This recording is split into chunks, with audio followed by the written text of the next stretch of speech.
ইমাদ গাড়ি এত স্পিডে টানছিল, মাত্র কয়েক মিনিটের মধ্যে বাসায় চলে আসি। গাড়ি চড়ে ব্রেক কষলে আমি আবারও পড়তে পড়তে নিজেকে সামলে নিই। ইমাদ সারাটা পথ আমার সাথে একটুও কথা বলল না, অথচ এই মানুষটা বকবক না করে থাকতেই পারে না। গাড়ির ডোর খুলে দিল। আমি নেমে সোজা বাসায় চলে আসি। দরজা খোলাই ছিল। আব্বু আম্মুকে দেখে আমি চমকে যাই। আব্বু, যাবা তো যাবা, বলে গেলে কি হতো? নিজের ভালো যখন এতটাই বোঝো, তাহলে আমার এত মাথা ঘামানোর কি দরকার? এসব না করলেও পারতি। কি দরকার ছিল? জানিস তো কিছু করেও লাভ হবে না। তারপরে তুই জেনে শুনে এমনটা করিস। যা, এখন রুমে যা। আর তুমি শান্ত হও। আম্মু আব্বুকে শান্ত করতে ব্যস্ত। আব্বু এসব পছন্দ না আমি জানি, কিন্তু লাস্ট চান্স বলে কথা। পরদিন ইমাদের বাবা আমাদের বাসায় এলো। ওনাকে দেখে মনে হচ্ছে খুব টেনশনে আছেন। আব্বুর সাথে কথা বলতে বলতে প্রায় কেঁদেই দিলেন। ইমাদ ওদের একমাত্র ছেলে। ইমাদের একটা বড় ভাই ছিল, সেও নাকি এমন টাইপের। শুনেছিলাম একটা মেয়ের জন্য সুসাইড করেছে। আমি রুমে বসে বসে চুল ঠিক করছিলাম। আম্মু রুমে এসে, সিয়া সব তোর জন্যে হয়েছে। বারবার বলেছি যা হচ্ছে তা হতে দে, কিন্তু না, মেয়ে কথা শুনবে না। তো আমি অবাক হয়ে, আম্মু কি হয়েছে? আম্মু চোখ বড় বড় করে, কি আর হবে তোর নাগর, ওই যে ইমাদ সুসাইড করার চেষ্টা করেছে। ওর বাবা এসে বলেছে কাল রাত থেকে নাকি ইমাদ রুম থেকে বের হয়নি। যখন সকালে দরজা ভাঙা হয়, দেখে ইমাদ হাত কেটেছে। ভাগ্যিস হাতটা সকালে কেটেছিল, নয়তো বাঁচানো যেত না। কথাটা শুনে আমি তো শকড। ইমাদ সুসাইড করেছে, তাও কিনা আমার জন্যে। এবার আম্মু বলল, সিয়ার ইমাদের বাবা সব ঠিকঠাক করে এসেছেন। এর ভেতর মনে হয় সব হয়েও গেছে। তোর আব্বু রাজি হয়ে যাবে। সো তুইও রাজি হয়ে যা। এত ঝামেলা আর নিতে পারছি না। আমার চোখ ছলছল করছে। আম্মু, তুমি বলছো আমি ঝামেলা? আম্মু, দেখ সিয়া, আমি এভাবে বলিনি। তুই যদি এমনটা করিস, তাহলে ইমাদ হয়তো আবারও কিছু করবে। তখন সব দোষ এসে পড়বে আমাদের ওপর। ছেলেটা তোকে সত্যিই ভালোবাসে, যেমনটা আফসার আমায় ভালোবাসতো। আর আমি স্বার্থপরের মতো, বলে ফুপিয়ে কেঁদে উঠল। আমার স্কুলের এক ইয়ং টিচার ছিল আফসার নামের এক লোক। সে মনে মনে আম্মুকে পছন্দ করত, কিন্তু আম্মু বুঝতো না। একদিন সে আম্মুকে প্রপোজ করে বসলে আম্মু রাজি হয় না। আর আফসার ঠিক আম্মুর বাসার সামনে 2টা দিন পড়ে থাকে। তখন ছিল বর্ষাকাল। মিনিট খানেক পর পরই বৃষ্টি হতো, আর উনি বৃষ্টিতে ভিজেও দাঁড়িয়ে থাকতো। অবশেষে আম্মু রাজি হলো। কথায় আছে না, সুখের দিন খুব অল্প। আফসারের বাড়ি অন্য জেলায়, আর আমার নানা গরিব অ্যান্ড বাইরের লোকদের একদমই পছন্দ করতেন না। তিনি সব জানার পর আম্মুকে অনেক মারেন এবং বন্দি করে রাখেন।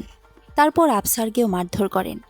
আর কিছুদিন পরেই আম্মুকে জোর করে আব্বুর সাথে বিয়ে দিয়ে দিলে আফসার প্রায় পাগলের মতো হয়ে যায়। শুধু আম্মুর নাম জপত, সাহিরা সাহিরা। আর এর কিছুদিন পরেই উনি সুসাইড করেন। আর আম্মু কিছুদিন বিবাহিত জীবন কাটালেও আব্বু মেনে নিতে পারেননি। বারবার আফসারের স্মৃতি আম্মুকে প্যারা দিচ্ছিল, যা আম্মুর বিবাহিত লাইফটাকে দুর্বিষহ করে তুলছিল।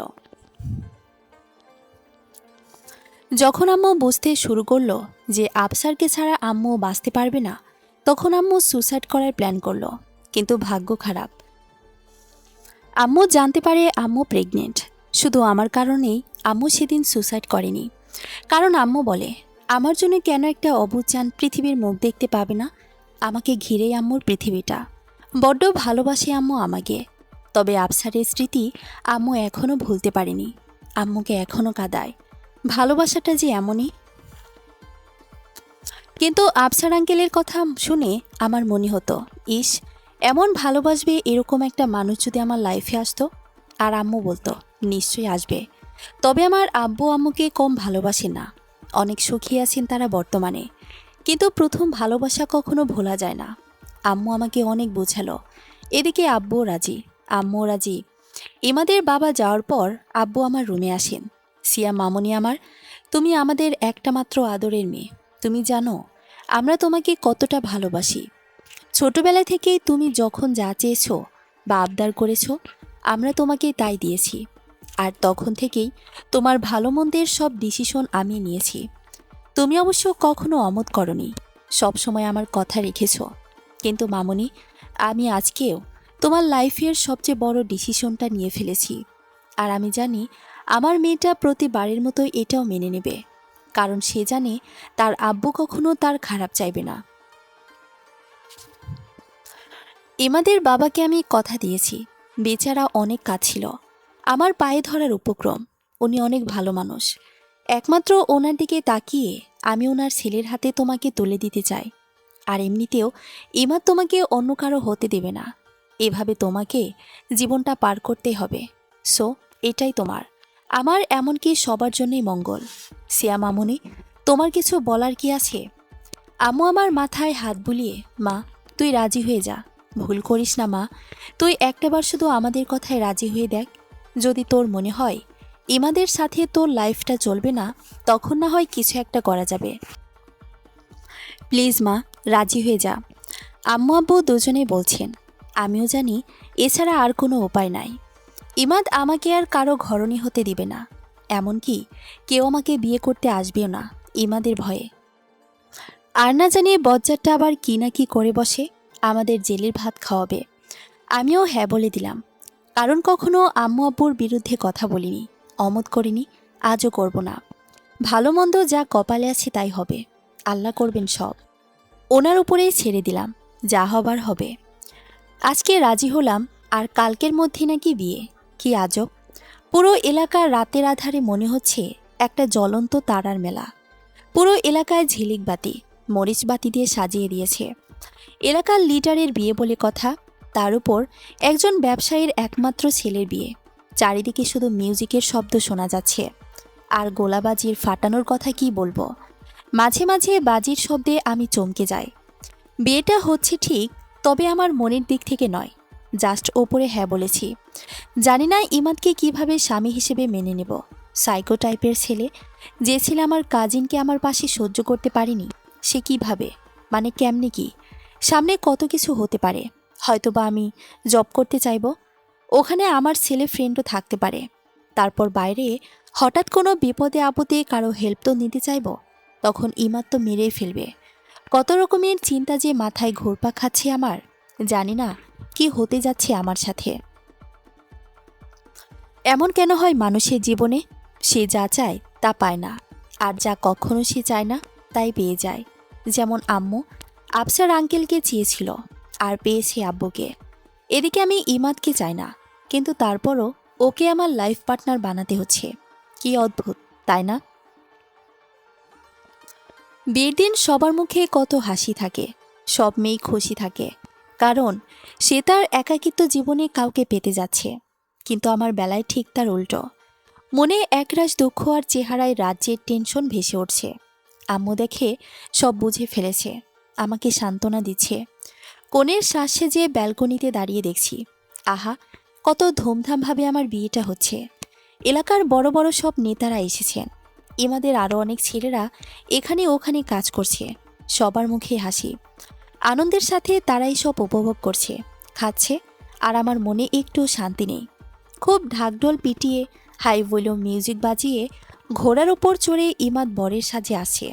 ওর মুখে হাসির ঝিলিক, খুশি উপসে উপসে পড়ছে। মনে হয় আজ পুরো পৃথিবীটা জয় করে নিজের করে নিয়েছে এমন ভাব তার। মিউজিকে বেজেই চলেছে, আর তার সাথে ইমাদ ঘোড়ার উপর বসে নাচছে, আবার নেমেও নাচছে। নিচে তার ওই চামচারাও নাচতে নাচতে মাটিতে গড়াগড়ি খাচ্ছে আর লাফাচ্ছে। বাবা, আমাকে জোর করে বিয়ে করে ইমাদ যেন আকাশের চাঁদ পেল। এত হাসি হাসছে বলার বাইরে। এদিকে নাচানাচিও করছে।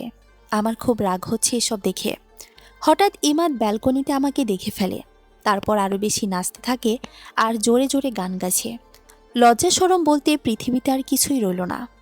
এখানে এলাকার সব মুরব্বীরা, তারপর মান্যগণ্য ব্যক্তিরা বসে আছেন।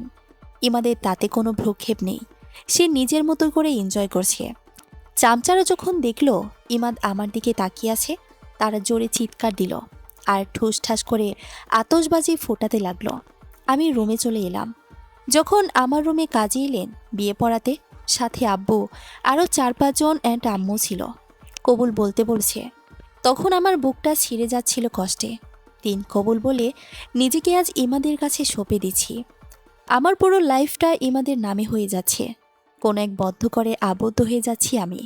মনে হচ্ছে অনেক মোটা ভারী শিকল আমার পায়ে পরিয়ে দিচ্ছে। মুখ দিয়ে বের হচ্ছিল না।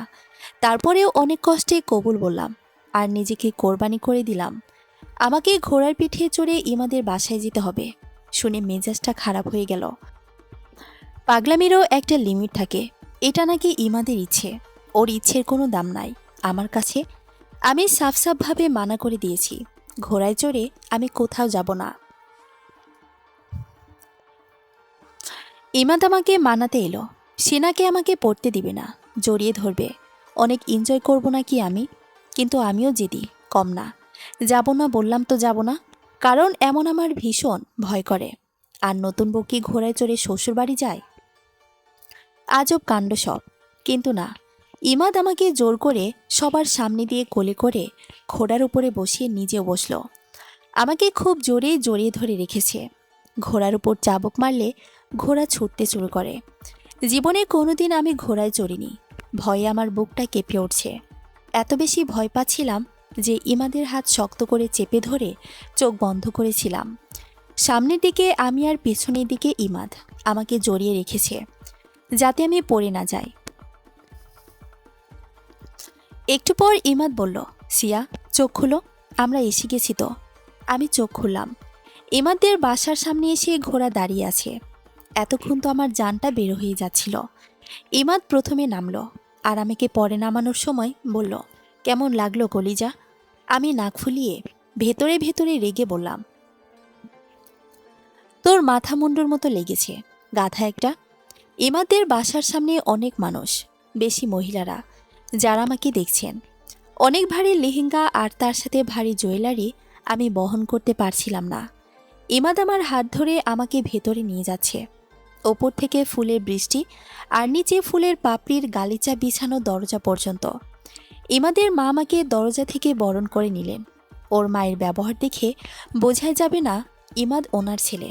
এত শান্ত শিষ্ট, আমাকে আদর করে মামা বলেই ডাকছেন।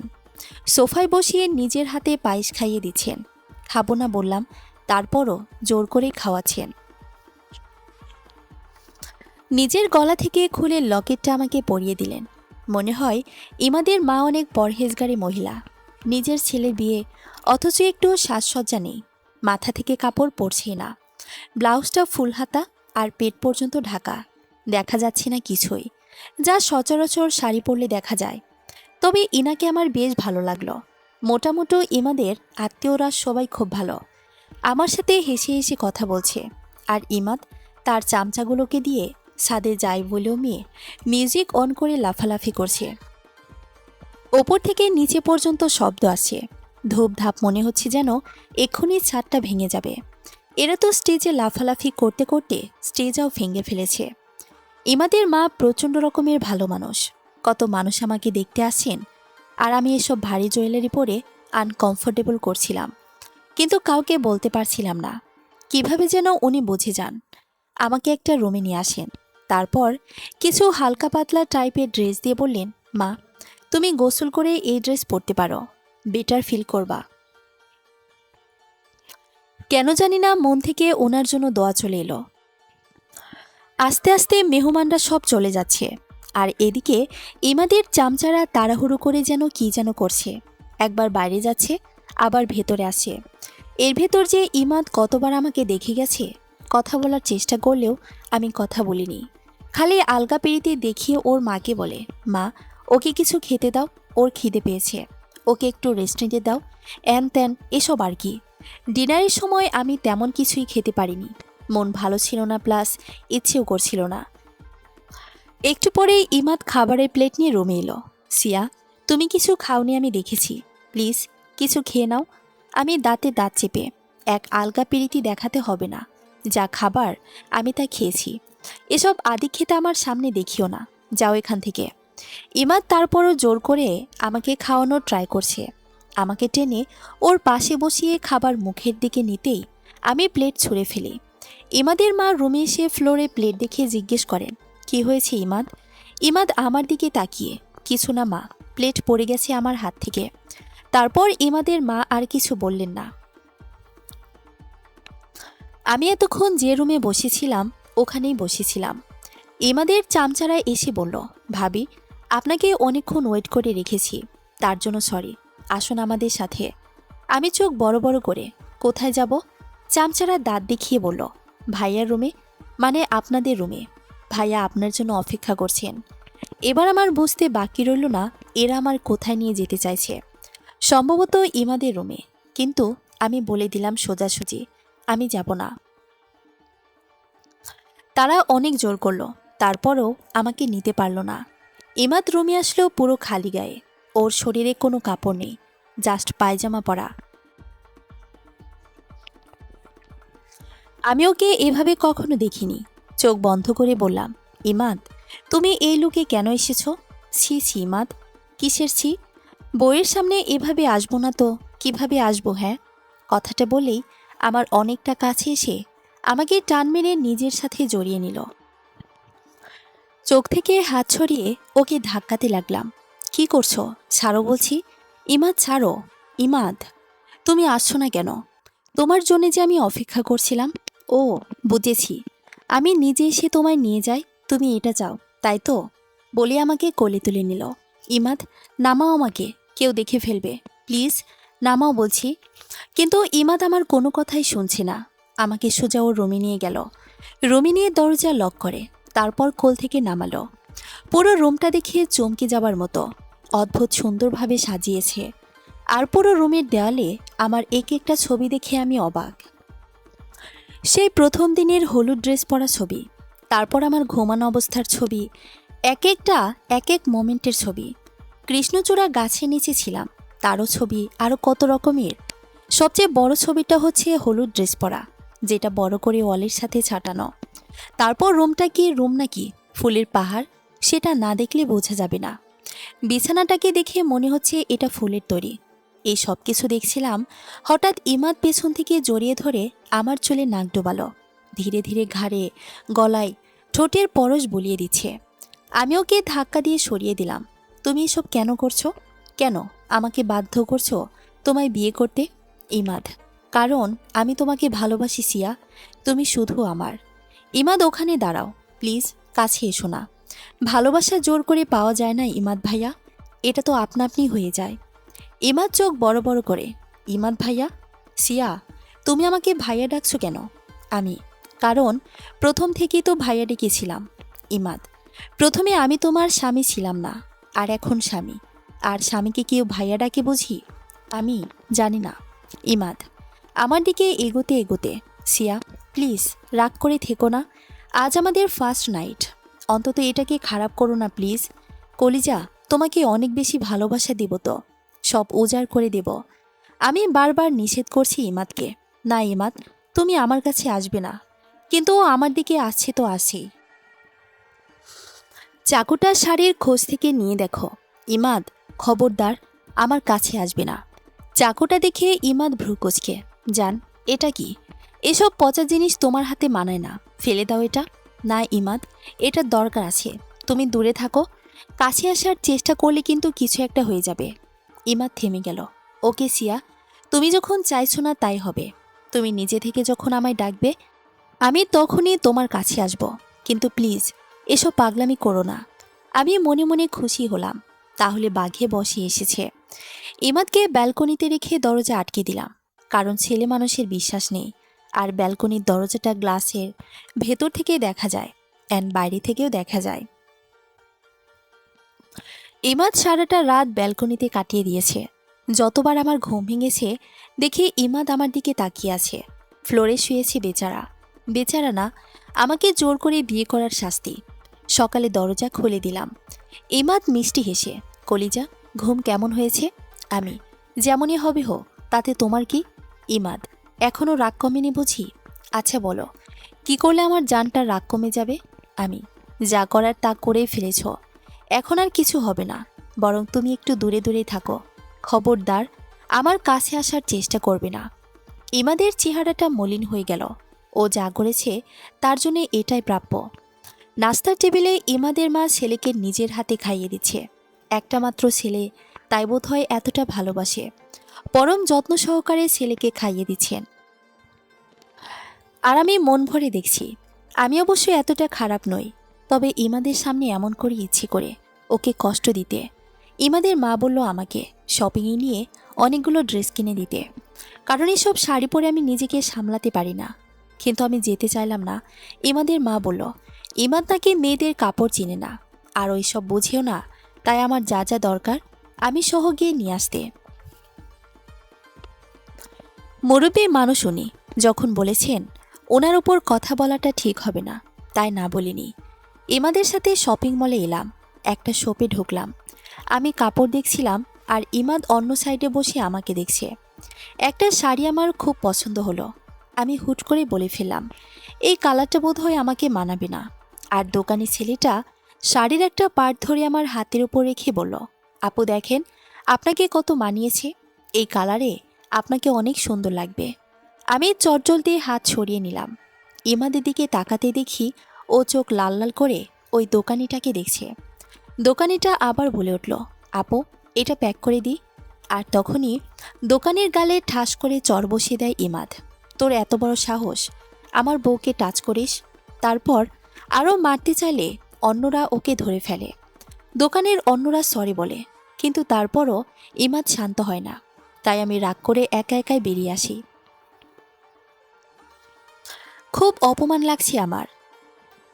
এই সামান্য ব্যাপারে এমন সিন ক্রিয়েট করতে হয়? বাসায় এসেও আমি ওর সাথে কথা বলিনি। ইমাদ সবসময় আমার পেছনে লেগে থাকে, আর বারবার মানা করা সত্ত্বেও আমার কাছে আসার চেষ্টা করে, আমার খেয়াল রাখে। সেদিন রাতে ইমাদ একটু দেরিতে বাসায় আসে, আর আমি শুয়েছিলাম, চোখটাও লেগে এসেছিল। কেমন যেন একটা স্পর্শ পাচ্ছিলাম আমি, তাই চোখটা আধা খোলা দেখতে পেলাম ইমাদ আমার কাপড়ে হাত দিয়েছে, মনে হয় টানছে। আমি লাফ দিয়ে উঠে ওকে ধাক্কা দেই। ছি ইমাদ, ছি, তুমি এত নীচ। তোমাকে কতবার বলেছি আমার কাছে আসবি না, আর তুমি? ইমাদ, আরে হলুদ পাখি, কি বলছো তুমি? আমি চিৎকার করে, আমি তো জাস্ট কি বলো ইমাদ? নিজেকে কন্ট্রোল করতে পারছো না তাই তো? ধৈর্যের বাঁধ ভেঙে যাচ্ছে তাই না? ওয়েট, বলে দরজাটা লক করে দিলাম। তারপর ইমাদের সামনে এসে শাড়ির আঁচলটা ফেলে দিয়ে, এ নাও, লোভ সামলাতে পারছো না না তো? নাও, নিজের ইচ্ছা যেভাবে ইচ্ছে আমাকে ভোগ করো। এই শরীরটার জন্যই তো আমাকে জোর করে বিয়ে করেছো, তাই না? নাও, নিজের মনোকামনা পূরণ করো। আজ তোমাকে সুযোগ দিলাম। ইমাদ আমার গালে 5 আঙ্গুল বসিয়ে দিল। তারপর শাড়ির আঁচলটা ঠিক করে দিয়ে বলল, তুমি কিভাবে এটা ভাবতে পারলে সিয়া? সেদিনও তুমি আমাকে এভাবে কথা বলে হার্ট করেছিলে, আর আজও এসব নোংরা কথা বলছো। আমি তোমার শরীরকে না, তোমাকে ভালোবেসেছি। তারপর নিজের হাতে আমার হাতের পাশে রেখে। আমি কি তোমার চেয়ে কালো? বরং তোমার থেকে ফর্সা, আর হাইটেও লম্বা। তাহলে কেন তোমার প্রতি আমার অন্য বাসনা থাকবে? সত্যি সিয়া, আমি শুধু তোমাকে ভালোবাসি, শুধু তোমাকে চাই, তোমার ভালোবাসা চাই। তুমি যখন আমায় মেনে নেবে তখনই আমি তোমার কাছে আসব, এর আগে নয়। তারপর ইমাদ রুম থেকে বেরিয়ে গেল।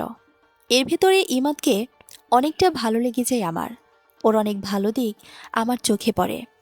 ইমাদ এলাকার অনেক গরিব খেটে খাওয়া মানুষদের আর্থিকভাবে সহায়তা করেছে। পলিটিক্সের কাজের পাশাপাশি ও অনেক অনাথ বাচ্চার পড়াশোনার খরচ বহন করছে। ওদের একটা ক্লাব আছে যেখানে সব নেতারা অর্থ দান করে গরিবদের জন্যে।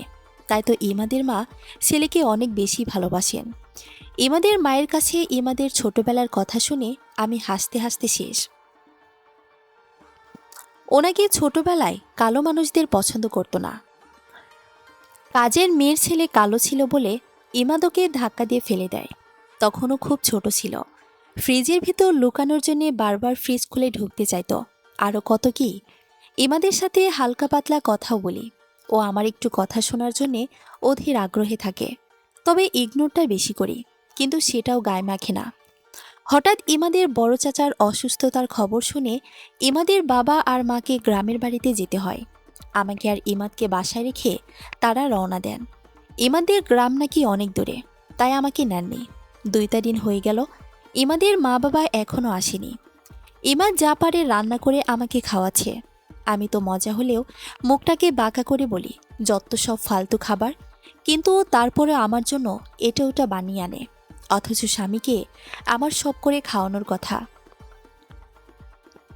সেদিন ইমাদের প্রচণ্ড জ্বর ওঠে। সারা রাত ঠান্ডার মধ্যে ফ্লোরে ঘুমিয়েছিল, কারণ আমি বিছানায় ছিলাম।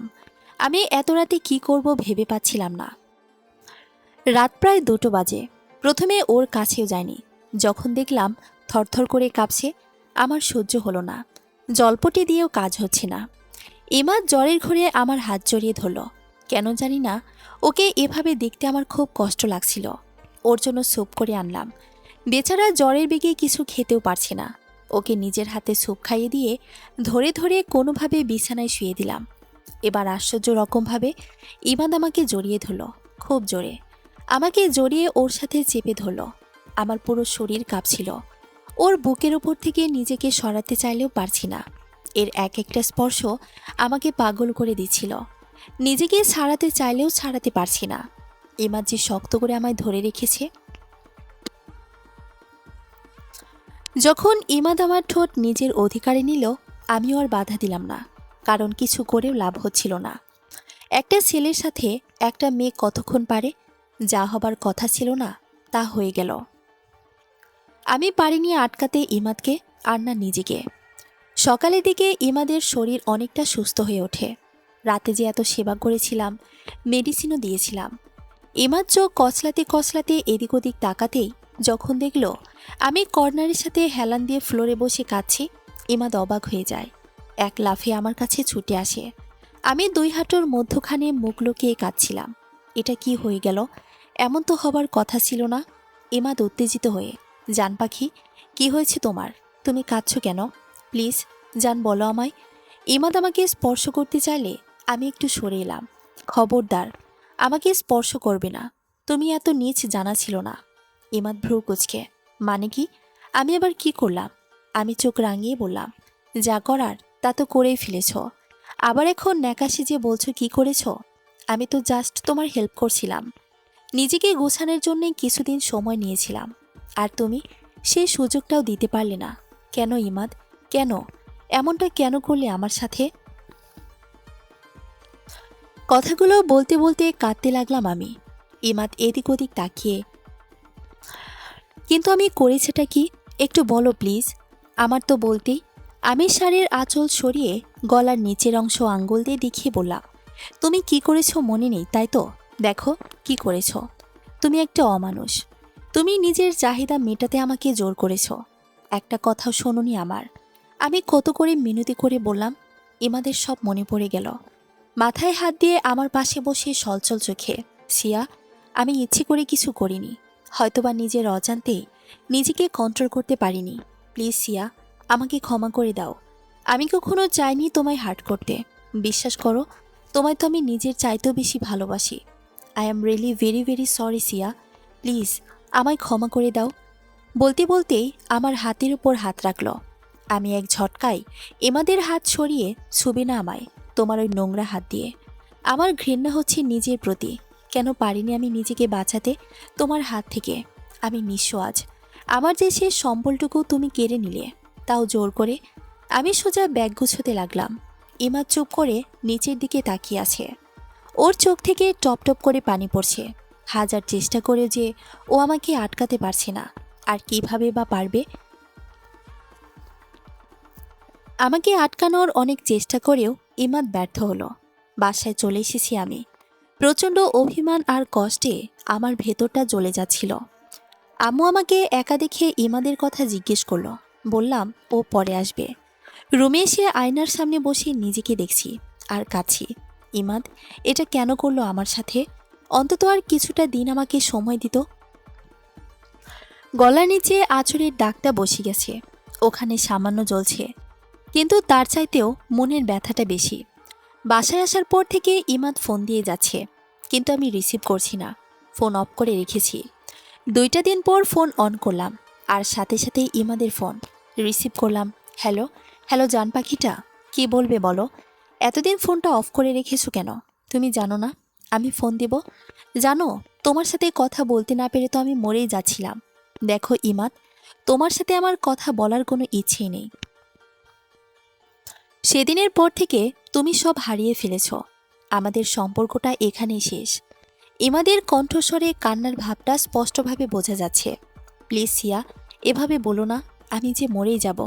তোমাকে ছাড়া আমি মরে যাব, সত্যি বলছি। প্লিজ সিয়া, অভিমান ভুলে গিয়ে ফিরে এসো আমার কাছে। পাগল নাকি? এসব কি ভুলবার মতো? তুমি যা করেছো তার কোনো ক্ষমা নেই। আমি যাব না, এটাই আমার final decision. Please please Siya. Okay, wait, video on করো। ভিডিও অন করে কি হবে? তোমার ওই নোংরা মুখটা আমি দেখতে চাই না। ইমাদ এবার ফোপিয়ে কেঁদে ওঠে। প্লিজ কলিজা, জাস্ট একটা বার আমার ফোন রিসিভ করে তোমার পায়ে পড়ি প্লিজ। খুব আকতি মিনতি করে বলছিল, তাই আর না করতে পারলাম না। মেইন কথা হচ্ছে, ইমাদের প্রতি আমারও কিন্তু দুর্বলতা আছে, কিন্তু তা ওকে বুঝতে দিচ্ছি না। আর আমি ভীষণ বাড়াবাড়ি করছি। ও তো আমার স্বামী, ওর পুরোপুরি অধিকার আছে আমাকে স্পর্শ করার, হোক না সেটা আমার ইচ্ছে বা অনিচ্ছেই। কিন্তু তারপরও কেন জানি না, আমার কেমন যেন একটা বাধা বিপত্তি কাজ করছে। ওর কথায় ভিডিও অন করলাম। এ কি, ওকে দেখে আমার চোখ বড় বড় হয়ে গেছে। রুমের যতটুকু অংশ দেখা যাচ্ছে সব তছনছ হয়ে আছে। আর ইমাদের চেহারাটা কেমন শুকনো শুকনো টাইপের হয়ে গেছে। মনে হচ্ছে দুদিন যাবৎ কিছুই মুখে দেয়নি। Siya, I love you very much. আমি তোমাকে ছাড়া নিজেকে কল্পনা করতে পারি না। তোমায় ছাড়া আমি সত্যি মরে যাব। প্লিজ, তুমি আমাকে ক্ষমা করে ফিরে এসো। কথা দিচ্ছি আর কখনো এমন ভুল হবে না জান। প্লিজ কলিজা, ফিরে এসো। আমি রাগীভাবে, এসব নাটক বন্ধ করো। তুমি জানো আমি আর কখনো ফিরবো না। কেন তারপরে এসব করছো? আর কখনো ফোন দিবা না। ভালো থেকো, রাখছি আমি। ইমাদ চিৎকার করে, তোমাকে ছাড়া আমি কিভাবে ভালো থাকবো? তুমি সত্যি আমার কাছে ফিরে আসবে না? তাহলে ঠিক আছে, আমি নিজেকে শেষ করে দিব। বলেই পাশ থেকে চাকু নিয়ে হাতের উপরে রাখল, ঠিক সেই জায়গায় যেখানে আগেও কেটেছিল। আমি পাত্তা না দিয়ে বললাম, ওহ ইমাদ, প্লিজ এবার অফ যাও। এসব ড্রামা দেখতে দেখতে আমি ক্লান্ত। ইমাদ কান্নারত অবস্থায় হেসে দিয়ে, তাই নাকি? তাহলে এবার রিয়েলিটি দেখো। বলেই গড়গড় করে চাকু বসিয়ে দিল, আর ছিটকে রক্ত বেরিয়ে গেল। আমি চিৎকার করতে করতে দৌড় দিলাম। আসলে আমি ভেবেছি ও এমনটা করবে না। এই সামান্য ব্যাপারে কেউ এসব করে? ইমাদের বাসার সামনে আসতে দেখি ইমাদের বাবা মা দুজনে গ্রাম থেকে চলে এসেছেন। গাড়ি থেকে নামছেন। আমাকে দেখে বলল, কেমন আছো মা? আমি উত্তেজিত হয়ে, আঙ্কেল আন্টি। ইমাদ হাত কেটে ফেলেছে। আঙ্কেলের হাত থেকে মোবাইল আর গাড়ির চাবিটা পড়ে যায়। আন্টি চোখ বড় বড় করে, কোথায় ইমাদ? ইমাদ বলেই চিৎকার দেয়। তারপর দরজা ভেঙে ইমাদকে হসপিটালে নিয়ে যাওয়া হয়। ডাক্তার বলেন হাত বেশি কেটে ফেলেছে, মানে রগে একটু আঁচ পড়েছে, সো অপারেশন করতে হবে। আন্টি খুব কাঁদছেন, আর আঙ্কেলের অবস্থাও ভালো না। নিজেকে আমার অপরাধী মনে হচ্ছে এই মুহূর্তে। কারো সিরিয়াস মুড নিয়ে তামাশা না করাই বেটার। কি হলো এখন? ইমাদ তো কোনো বড় অপরাধ করেনি, তাহলে কেন ওকে অযথা শাস্তি পেতে হচ্ছে? না, আমি এটা একদম ঠিক করিনি। আব্বু আম্মু হসপিটালে এসেছেন। আম্মু আমাকে একপাশে নিয়ে চোখ লাল লাল করে বললেন, আমি জানি সিয়া, এসবের জন্য একমাত্র তুই দায়ী। তোর জন্যে ইমাদের আজ এই অবস্থা। ছেলেটা আগেও তোর জন্যে এমন করেছিল, আর আজও। হয়েছেটা কি? আমি চুপচাপ দাঁড়িয়ে আছি, চোখ থেকে টপ টপ পানি পড়ছে। আমাকে দেবার মতো কোনো জবাব ছিল না আমার কাছে।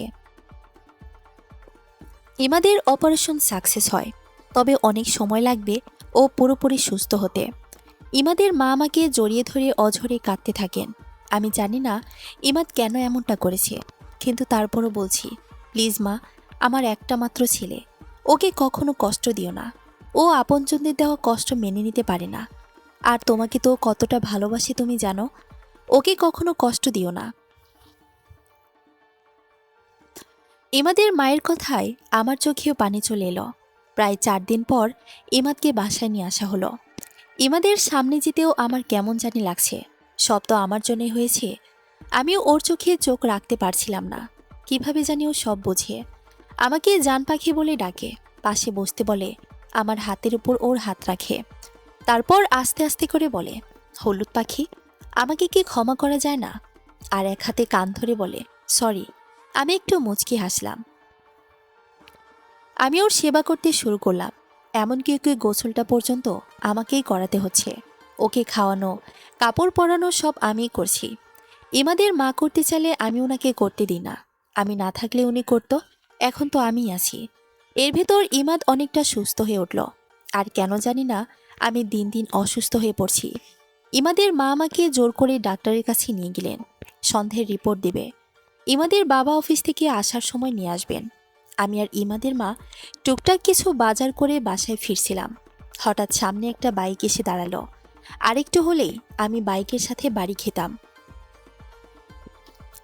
তিনজন তাগড়া টাইপের ছেলে। একজন বলল, ভাই, এইটা ইমাদের মা আর এইটা বউ। মধ্যখানের ছেলেটা আমাকে ওপর থেকে নিচ পর্যন্ত দেখে বলল, বাহ, মালটা তো জোস। কোথায় পেল এমন মাল?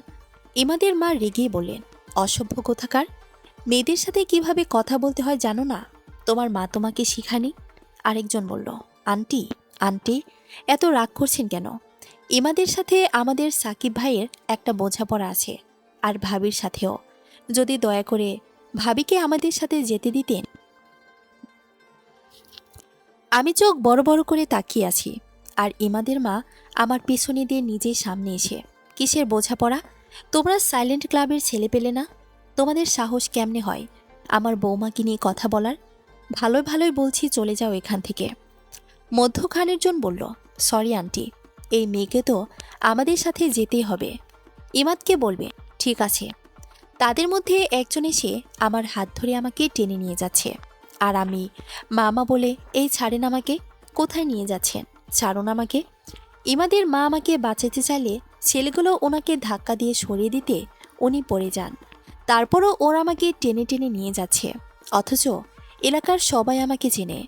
ইমাদের ভয়ে কারো সাহস হয় না আমার দিকে তাকানোর, আর সেই জায়গায় এরা আমাকে টাচও করে ফেলেছে। কেউ বাঁচাতেও আসছে না। বাইকের কাছে নিয়েই ওরা আমাকে টেনে তুলছে। আমি নিজেকে ছাড়িয়ে চর বসিয়ে দিলাম ওই যে সাকিব নামের ছেলেটার গালে। ছেলেটা আগুন ভরা চাহনিতে আমার দিকে তাকিয়ে উল্টো আমাকে চর মেরে দিলে আমিও রাস্তায় পড়ে যাই। তারপর সাকিবকে পেছন থেকে কিক মারলে ও উল্টে পাল্টে পড়ে যায়। বা, আমার হিরো দেখে এসে গেছে। ইমাদ প্রচণ্ড রেগে গেছে। এলোপাথারে তিনটাকে মারছে। ওর সাথে আরও কয়েকজন যোগ দিল।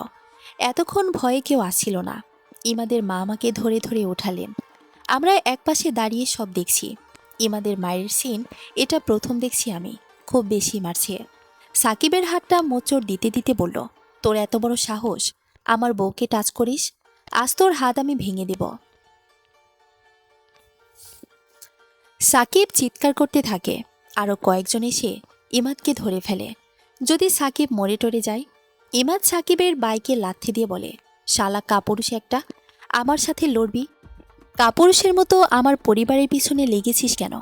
যদি কখনো এই এলাকায় আর দেখি তোকে, তাহলে জ্যান্ত পুঁতে ফেলব। ইমাদ বাসায় এসেও থামছে না। ও তো পারলে সাকিবকে মেরেই ফেলবে। ইমাদের বেশি রাগ হচ্ছে সাকিব আমার গায়ে হাত তুলেছে কেন। আমি জানি ইমাদ আমাকে অনেক ভালোবাসে। ওর পক্ষে এটা মেনে নেওয়া কষ্টের। সাকিব ছেলেটা ওদের গ্রুপের ছেলে। সাকিব আর ইমাদ ছিল মেইন লিডার। তবে তাদের মাঝে বিবাদ বাঁধে সেই বিষয় নিয়ে। যেখানে অন্যান্য বড় বড় নেতারা টাকা দিত, ইমাদ তা থেকে প্রায় 70% গরিবদের মাঝেই ত্রাণ অ্যান্ড বাচ্চাদের ফ্রি পড়ালেখার কাজে ব্যয় করত। কিন্তু সাকিব এতে দ্বিমত পোষণ করে। ইমাদ সাকিবকে বের করে দেয়। তারপর থেকে দুজন দুজনের শত্রু। সন্ধেয় ইমাদের বাবা বাসায় আসেন অনেকগুলো মিষ্টির প্যাকেট নিয়ে, আর ওনাকে দেখে অনেক খুশি মনে হচ্ছে। ইমাদ ইমাদ বলে চিল্লাচ্ছেন, কই গো ইমাদের মা, জলদি এসো সবাই। ইমাদ আর ইমাদের মা গেলে উনি মিষ্টির প্যাকেট খুলে ওদের মিষ্টি খাইয়ে দিয়ে ইমাদকে জড়িয়ে ধরে। ওয়েল ডান মাই সান, তুমি যে আমাকে আজ প্রথমবার এত খুশি করেছ বলে বোঝাতে পারবো না। আজ আমি কতটা খুশি বলো, তোমার কি চাই? যা চাইবে তাই দেব। ইমাদ কিছু বুঝতে পারল না। আর ইমাদের মা, কি হয়েছে বলবে তো? আর এত মিষ্টি কেন এনেছো? ইমাদের বাবা মিষ্টি মুখে দিতে দিতে, মিষ্টির খবর, তাই মিষ্টি নিয়ে এসেছি। জানো তুমি নানি হতে চলেছ? না না, নানি না, ও হ্যাঁ, দাদুমণি। আর আমি দাদা ভাই। ইমাদ আর ইমাদের মা হাঁ করে আছেন।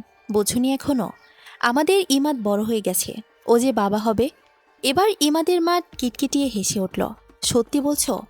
ইমাদকে জড়িয়ে ধরল ওর মা। আর আমি ওপর থেকে সব দেখছি।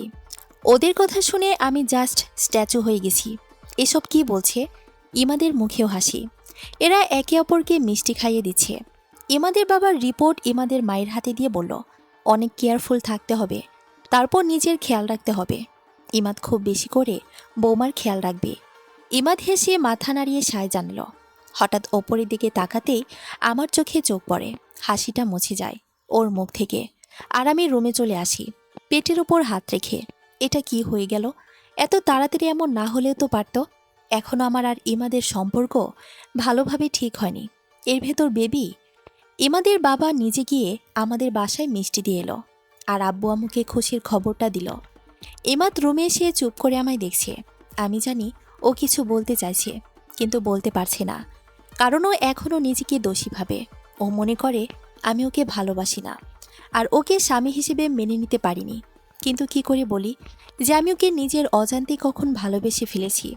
আমাকে নিয়ে ওর পাগলামিগুলো, আমাকে নিয়ে বাড়াবাড়ি এখন এসব বিরক্ত লাগে না, বরং ভালোই লাগে। দুজন দুপাশে নীরব হয়ে আছি। কখনো বা দুজনের চাহনি মিলে যাচ্ছে। পরদিন আম্মু আব্বু আমায় দেখতে এলো। তারা তো খুব খুব খুশি। ইমাদের বাবা মা তো যেন খুশিতে আটখানা। আমার এত কেয়ার নিচ্ছেন, যা ভাবার নয়। ইমাদও কম করছে না। এটা ওর প্রথম বেবি, তাই ওর সামনে স্বাভাবিক হয়ে থাকি।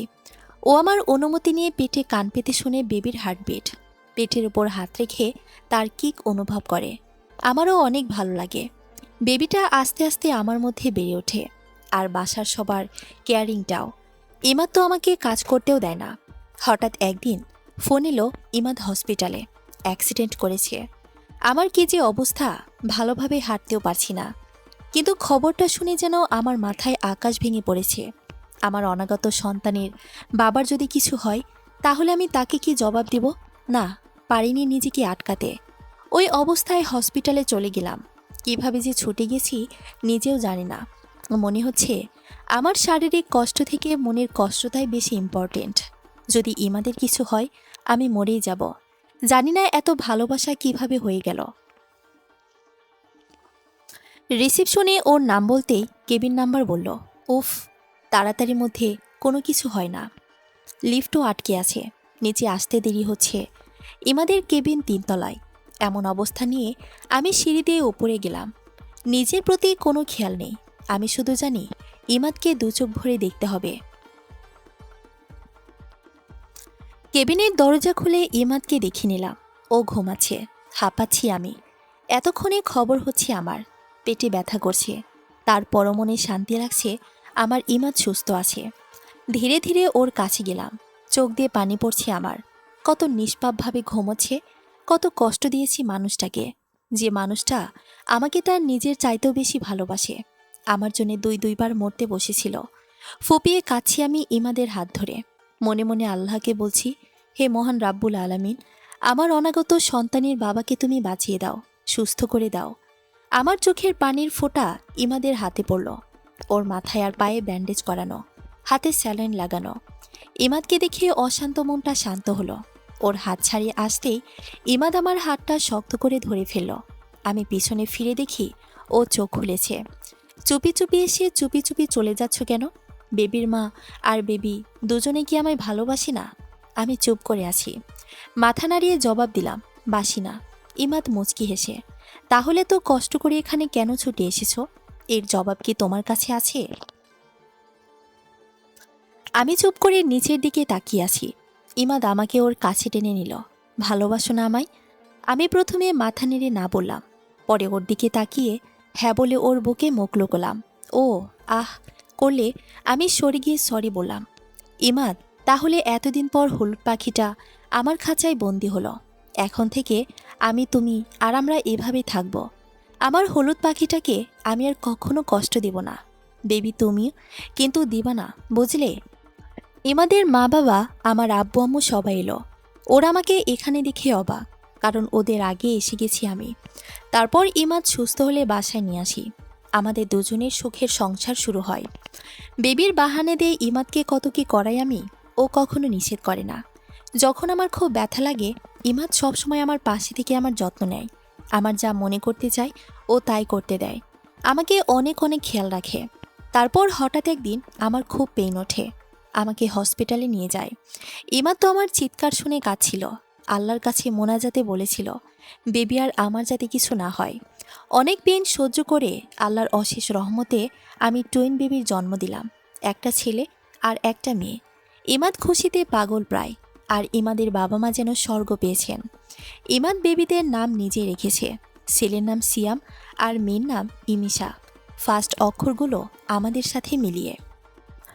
দুইটা বেবি সামলাতে আমার হিমশিম খেতে হচ্ছে। ইমাদের মা আর ইমাদ অবশ্যই হেল্প করছে, তারপরও দুইটাই খুব জ্বালায়। ছেলেটা বেশি জ্বালায়, তাই আমি রেগে বলি বাবার ছেলে বাবার মতো হয়েছে, দেখো তো আমার মেয়েটা আমার মতো কত শান্ত। তারপর ইমাদ মুচকি এসে বলে দ্বিতীয়বারে যে দুইটা আসবে দুটোই তোমাকে আরও বেশি জ্বালাবে। আমি অবাক হয়ে বললাম আরও দুইটা? এই দুইটাই আমাকে শেষ করে দিচ্ছে, তুমি বলছো কি না আরও দুইটা? দাঁড়াও, তোমায় মজা দেখাচ্ছি। আজ তোমার একদিন কি আমার একদিন। ইমাদকে বালিশ দিয়ে মারছি, আর ও আমার থেকে বালিশটা কেড়ে নিয়ে আমাকে টেনে বিছানায় শুয়ে দিয়ে আমার ঠোঁটে আলতো করে চুমু দিয়ে বলল জীবনটা যে এত সুন্দর আগে জানতাম না। তোমাকে না পেলে আমি অপূর্ণতায় থেকে যেতাম, তুমি এসে আমার জীবনটাকে পূর্ণ করে দিলে। আমি ইমাদের চুলে হাত বুলিয়ে আর তুমি আমার জীবনটাকে অনেক বেশি ভালোবাসি, তোমাকে ইমাদ অনেক বেশি। তারপর ইমাদ আমার হাত দুটো ওর হাতের সাথে চেপে আমিও যে আমার কলিজাটাকে অনেক ভালোবাসি। দেখো না ভালোবাসার কত জোর, একদম টুইন নিয়ে এসেছি। এবার যদি আরও এক দফা টুইন নিয়ে আসি তাহলে। আমি ইমাদের হাত থেকে নিজের হাত ছাড়ানোর ব্যর্থ চেষ্টা করতে করতে ও আচ্ছা তাই বুঝি, আপনার তাহলে এই মতলব। ইমাদ ভাইয়া ছাড়েন আমাকে, আমার লজ্জা করছি তো। ইমাদ ঠোঁট কামড়িয়ে কি বললে তুমি? ইমাদ ভাইয়া না, ওকে দেখো। এবার ভাইয়া কি করে বলেই আমাকে শক্ত করে নিজের সাথে চেপে ধরল। ইমাদের সব ভালোবাসা উজাড় করে দিচ্ছে। কিছু কিছু ভালোবাসার শুরুটা যদিও এমন বিরক্তি আর তিক্ততা দিয়ে শুরু হয়, কিন্তু পরে এর ফল এত যে মধুর হয় যা নিজের সাথে না হলে বা চোখে না দেখলে বোঝাই যায় না। সমাপ্ত।